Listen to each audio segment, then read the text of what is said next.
we've had the wake-up call.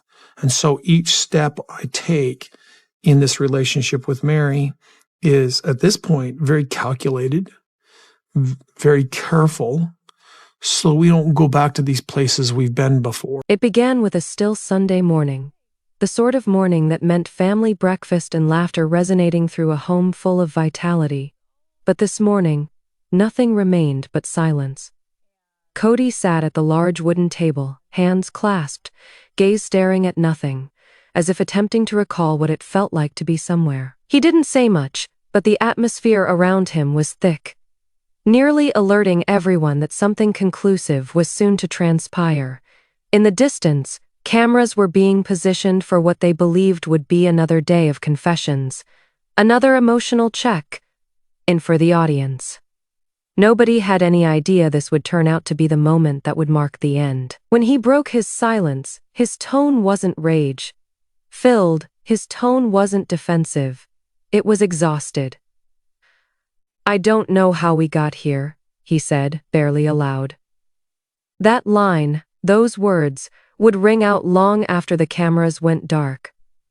Christine was the first to avert her gaze, struggling not to catch his eye. She'd heard this tone before, back when he'd still been faking the semblance of control. Robyn remained still, hands folded in her lap, expecting him to define what here even was anymore. But Kody didn't. He simply sat there, allowing the silence to speak the words he couldn't. The room felt smaller than ever, the burden of years of love, resentment, and regret bearing down on the walls. The producers glanced at one another.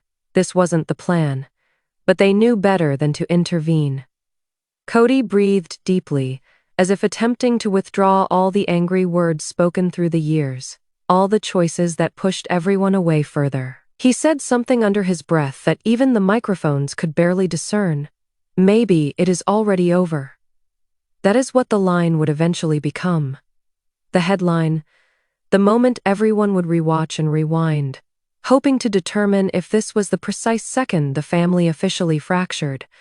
But for Kody, it was not abrupt. It had been falling apart for years, through conversations overlooked, apologies left unsaid, and dreams that had been reduced to duty.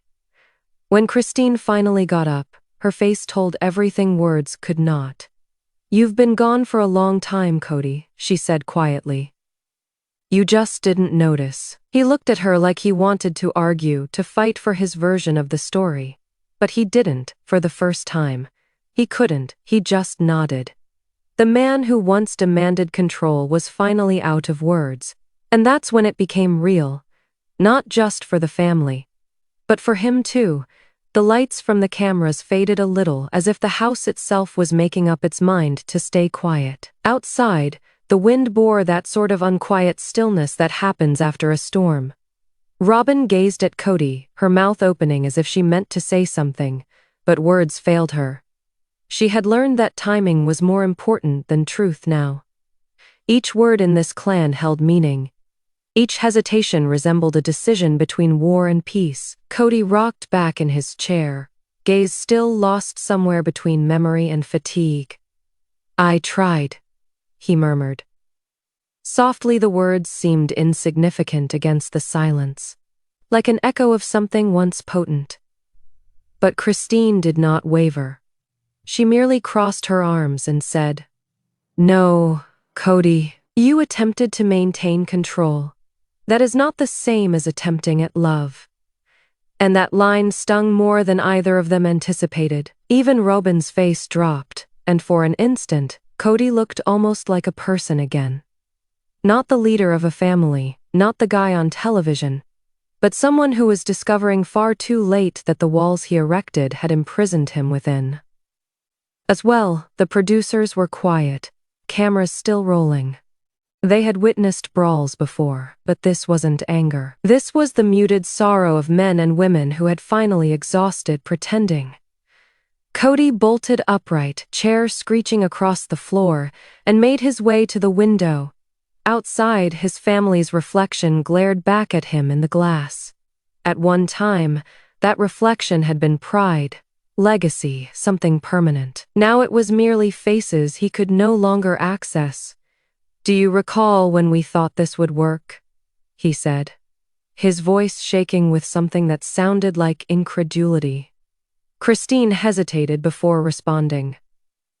"I recall when you made me believe." Her voice was shaky, but she did not cry. She had no tears left for the man who had preferred distance to closeness. Robyn broke the silence, her voice harder than normal. "Like none of us gave anything up. Kody," she said, "we gave up everything for you. On behalf of this." Kody swung around, rage crackling for the first time that day. "You think I did?" he retorted, shaking now. "You think I didn't give everything I had?" But even then, his expression betrayed him. He knew it.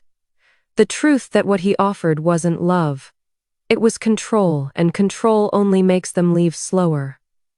The cameras recorded it all, the twitch in his eyes, the shake in his voice, the trembling of his hands as if holding on to something that was already lost. Christine breathed softly. "You stopped listening a long time ago." And it was so somewhere in the cameras and the rules and the compulsion to be right all the time. He had lost the thing that truly counted: connection. Robyn gazed down at her hands. "So what now?" she whispered.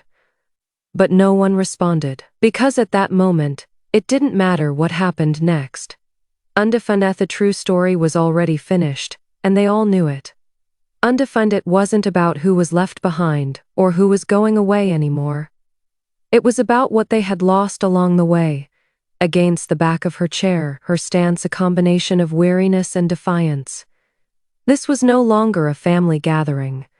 It was the funeral of what had been. Kody stepped forward slowly. "I did this for all of us," he said. "Every choice, every action, everything I did was to keep what we have safe." Christine didn't flicker an eyelash. "You did it for you, Kody, for your domination, for your pride." The words cut him deeper than he anticipated. He massaged his temples, eyes closed tight, as if trying to delete a photograph he couldn't bring himself to look at. "I stood here and watched this family disintegrate," he growled. "And all I could do was stand there." "No," Christine said gently. "You could have listened." That moment froze on for an eternity. Even the cameras, typically humming softly, faded into the distance.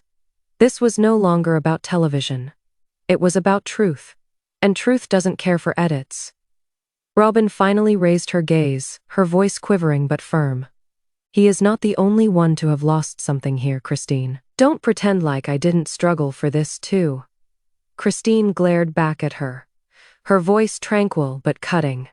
"You fought for him, not for us. You became the wall between him and everybody else." Robyn's mouth moved to answer, but the words were stuck in her throat. For a moment she seemed nearly scared, because she knew, inside, Christine wasn't wrong. Kody's fists curled at his sides, the anger boiling over. "You are both blaming me for everything," he said, his voice cracking now. "But you have no idea what it is like to carry everyone's expectations. To be the one who has to hold it all together while the rest of you walk away." Christine gazed at him, her face softening for just a heartbeat. "Maybe if you'd held us with love instead of rules, we wouldn't have walked away." That silence again, it was unbearable this time. Kody pulled back, gazing out the window once more as if the solution could be lurking out there somewhere. "I loved you all," he whispered. "Maybe not like you wanted, but the only way I knew how." "And that is the tragedy," Christine said softly. The room fell silent once more, and the camera recorded a close-up of Kody's reflection off the glass. Red eyes, clenched jaw, broken heart in a way that even he could no longer hide. Robyn put out a hesitant hand, touching his arm. "It is not too late," she breathed. But he didn't respond, because some part of him knew. It was too late. The season, the family, the facade of togetherness, it had all collapsed. And this was no longer a plot.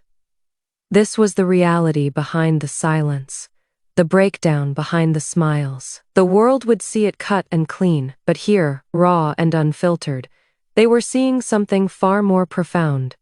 The conclusion of a chapter that none of them had the heart to end until it was too late. The next day, the house was like a museum of memories.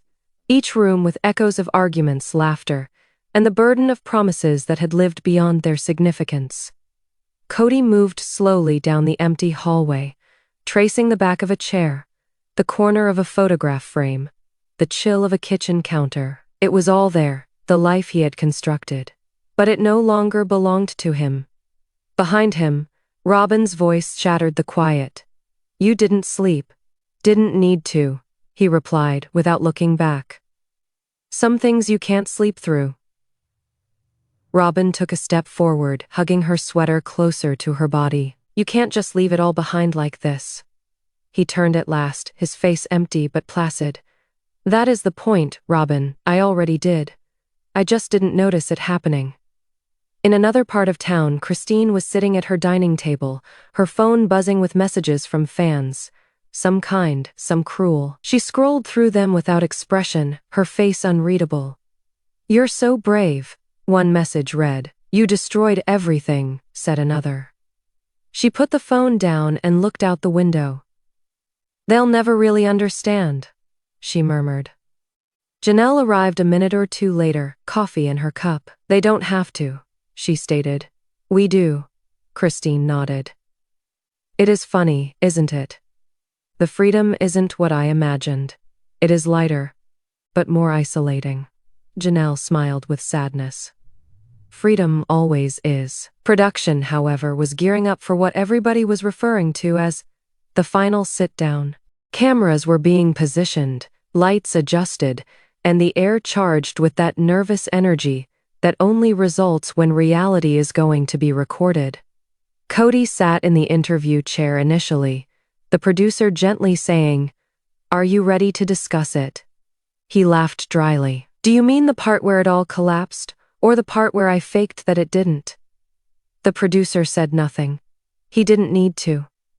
The red light on the camera flickered on, and Kody spoke, no longer the self-assured patriarch fans had grown to know, but a man unraveling before our eyes. "I think somewhere down the line," he said, "I began to lose being a husband and turned into a manager. And love doesn't endure management, it endures connection. I lost that." Cut to Robyn's interview. Her voice was a hushed whisper. "People assume that I wanted this, that I wanted him all to myself. They don't understand how much it shattered me to be the reason everyone else walked away." Her eyes welled and the camera hung just long enough to catch the moment before she blinked the tears away. Then it was Christine's turn. She did not cry, she did not falter. She just said, "Leaving wasn't revenge, it was rescue. For me and for my kids." Back at the family home, the crew loaded up in silence.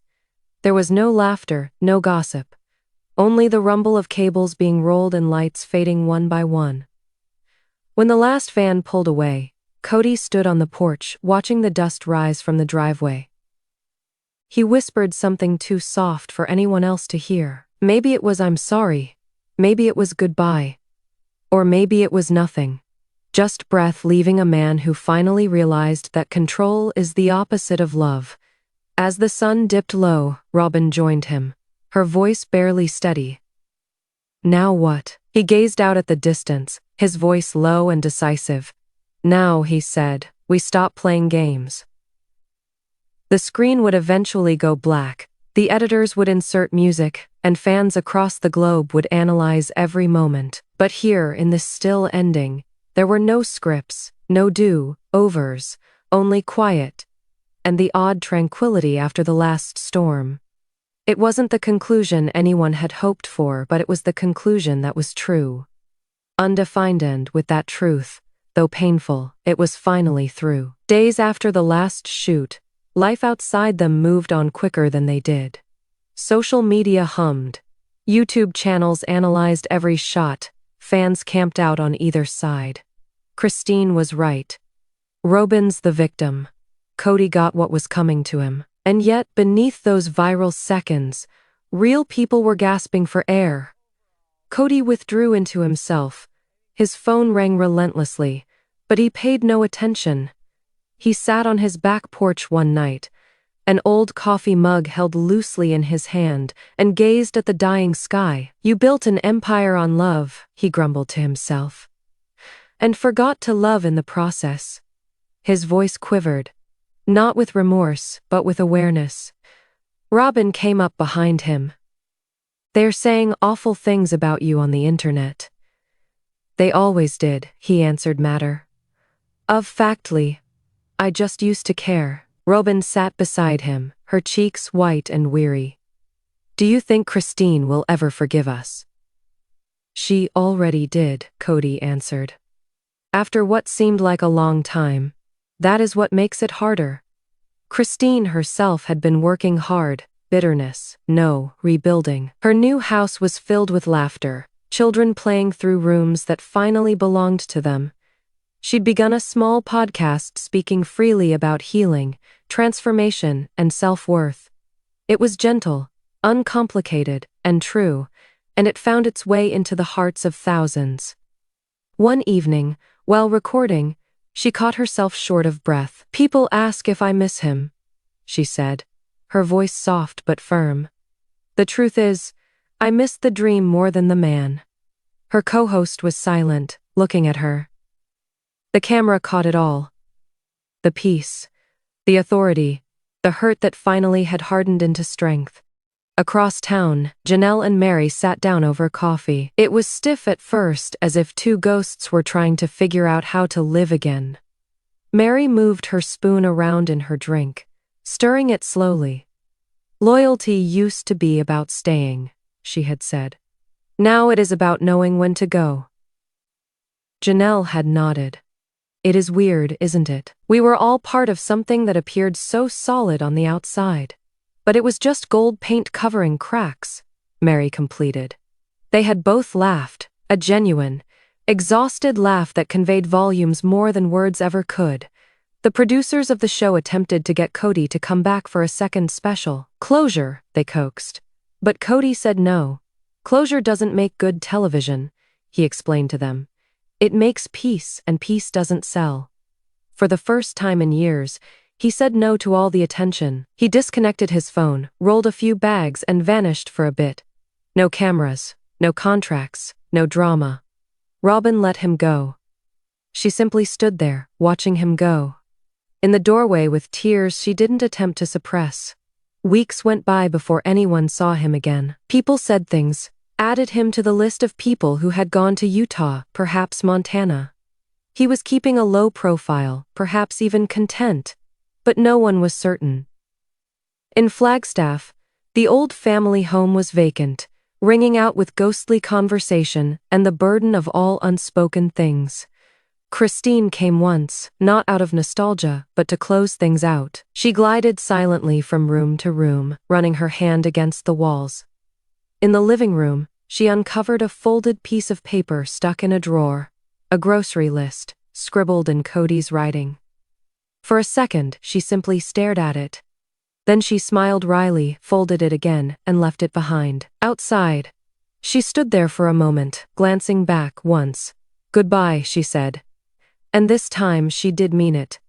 The wind blew up, twitching the leaves, sending her words out into the distance. It was finished, but in a way that at last felt right. In the stillness that followed, one thing remained. Sometimes love doesn't die, it transforms. And sometimes, the strongest ending isn't revenge or reconciliation. It is peace. Weeks later, the world began turning once more.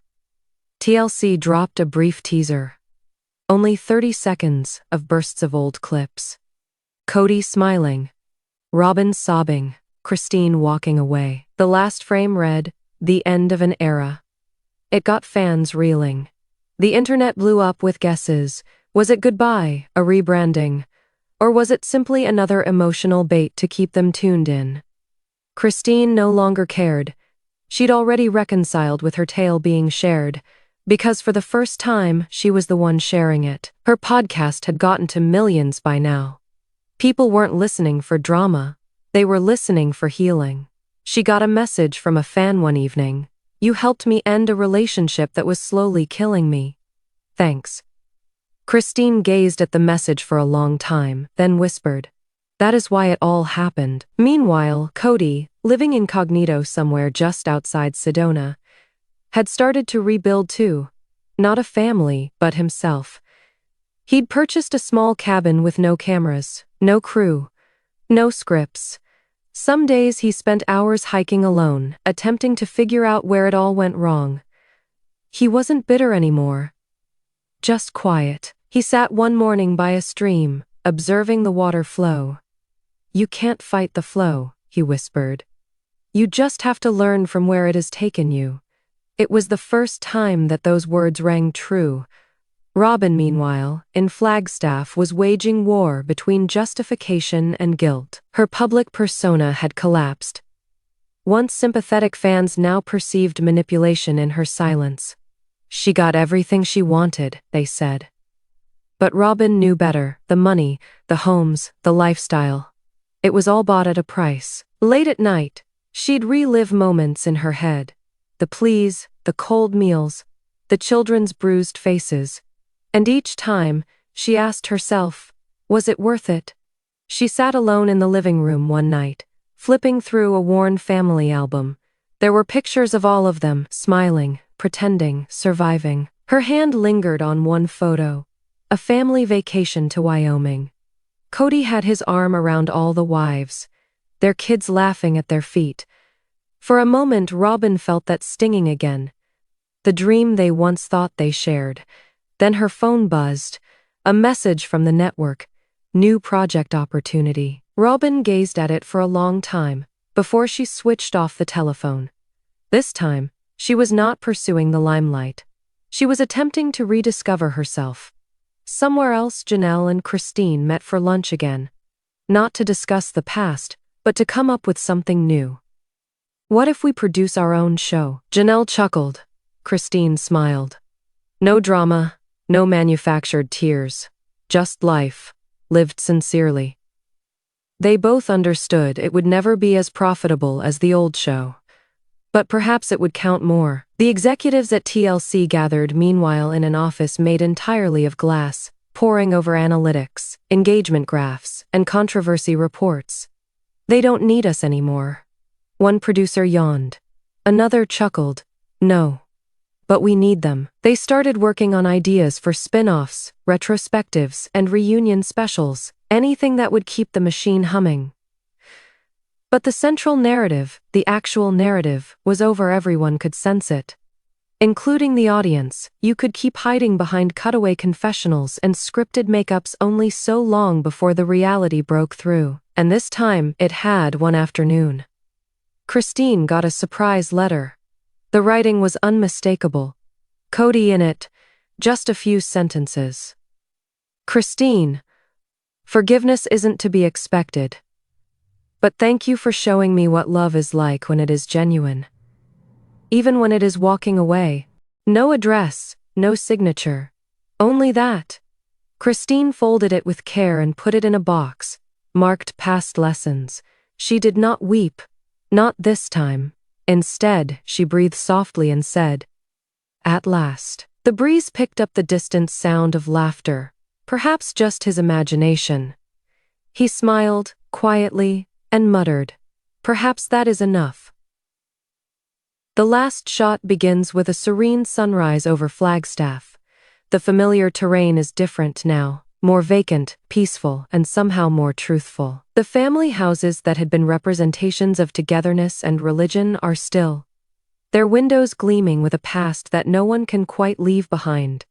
Christine strolls through her garden, the early morning light glancing off the little wind chimes she put up after she moved in. Each chime sings like a whisper from the past, but rather than pain, there is peace. She glances up and whispers gently, "It all had to fall apart, so we could finally be free." Kody, far away, sits in his cabin, jotting down notes in a dog-eared notebook for decades. His words were practiced, polished, and delivered to millions. Now they were reserved for himself. "I was so busy protecting the image," he writes, "that I lost sight of the people." He gazes at those words for a long time before shutting the notebook. The world had gotten on with it. And perhaps finally so could he. Meanwhile, Robyn steps out of a courthouse, her expression unreadable. The whispers around her are loud, the flashes from cameras relentless, but this time, she doesn't hide behind sunglasses or PR statements. She simply looks at the reporters and says, "I'm done running." For the first time, she wasn't the victim or the villain, just a woman facing what she built and what she lost. Later in the week, there was a reunion discreetly planned, not for the television audience, not for the public, but for closure. Christine, Janelle, and even Meri sat around a plain wooden table at a little cafe where they would go years ago. They laughed stiffly at first, not knowing what to say after everything that had gone down. Then there was a silence broken by Christine. "Do you ever miss it?" Janelle smiled softly. "Sometimes, but I miss the idea more than the reality." Meri nodded. "Yeah, the dream of family. Not the show version, the real one." As they reminisced and shared gentle laughter, something changed. There were no cameras, no contracts, no producers dictating their words. Just three women, survivors of something too big to put into words. Christine raised her glass. "To endings," she said, "and to the truth that set us free." Far off, in his cabin, Kody stood outside while the last light disappeared from the sky. He considered calling one of them, but hesitated, not because of pride, but because of peace. Sometimes, silence is the only apology remaining. He gazed up at the stars and whispered, "They were right all along." A faint smile flickered across his face. The life camera pans back. No music, no scripted moment, only the rush of wind through the pine and the dying echo of what might have been. The Brown family narrative, for good or ill, had finally concluded. But in all honesty, it was never about money or fame. It was about faith, love, control, and the search for belonging that refused to let go. As the credits rolled, the voice of the narrator, calm, contemplative, would read, "The end isn't always the fall. Sometimes, it is the quiet after the storm that teaches you who you really are." The family broke apart, but maybe that is how each piece finally found its freedom. And as the screen goes dark, the soft echo of Christine's laughter is left behind, light-free and beyond reach.